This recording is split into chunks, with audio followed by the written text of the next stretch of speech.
Go to the body page and drag on a box segment and increase the dimensions to 2. And let's bring on a geonode and load in face1.obj and Alt M to see the geometry. Now let's just turn off grid so we can see this bit clearly. At the moment our geometry is rigid bound and it needs to be smooth bound in order for blend shapes to work. So to do that we need to disconnect the geonode from the box segment, which makes our geometry disappear. Now that's because box 1 segment has not had bone initialized. So let's go and do that first. Click on box 1, go to the bones tab and click initialize. And our geometry returns, but not looking so good. Now that's because the volume of influence is too small.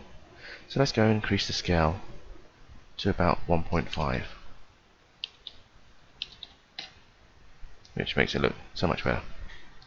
Now we're ready to load in our blend shapes.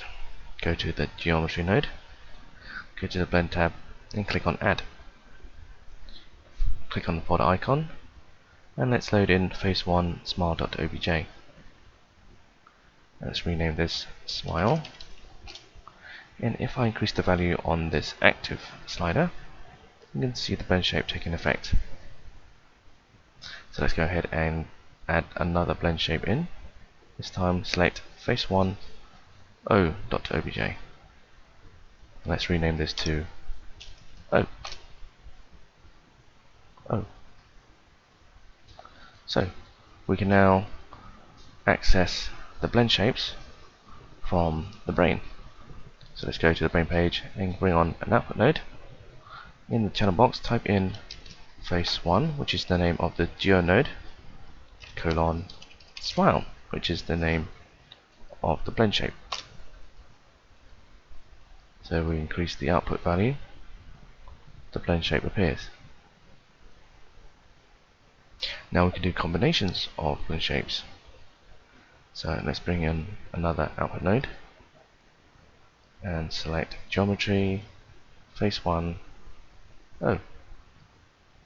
So if we just blend these two outputs together, and we can create a big smile.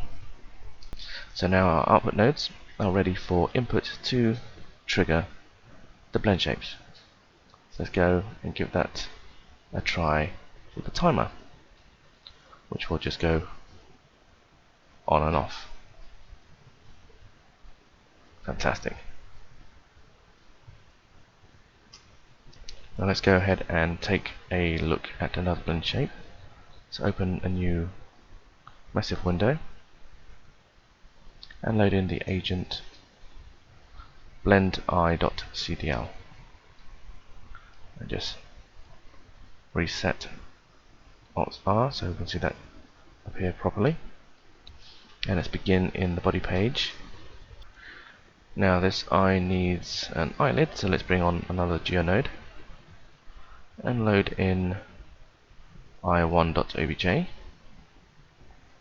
which is our eyelid. Now we want to be able to have this eye open and close. So let's load in the blend shape. Let's click on add and select i2.obj.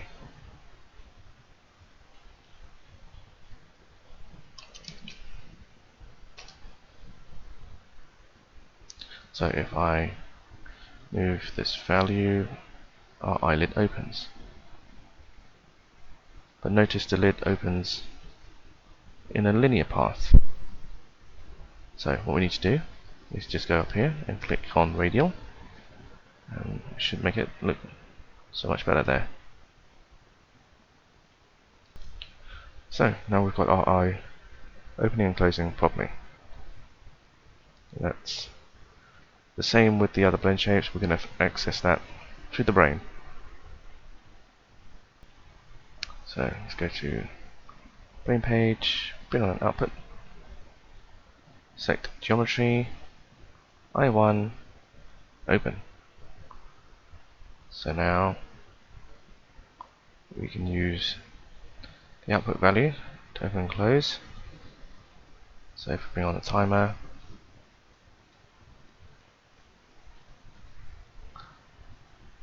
you should be able to see the eyelid opening and closing when we play the simulation.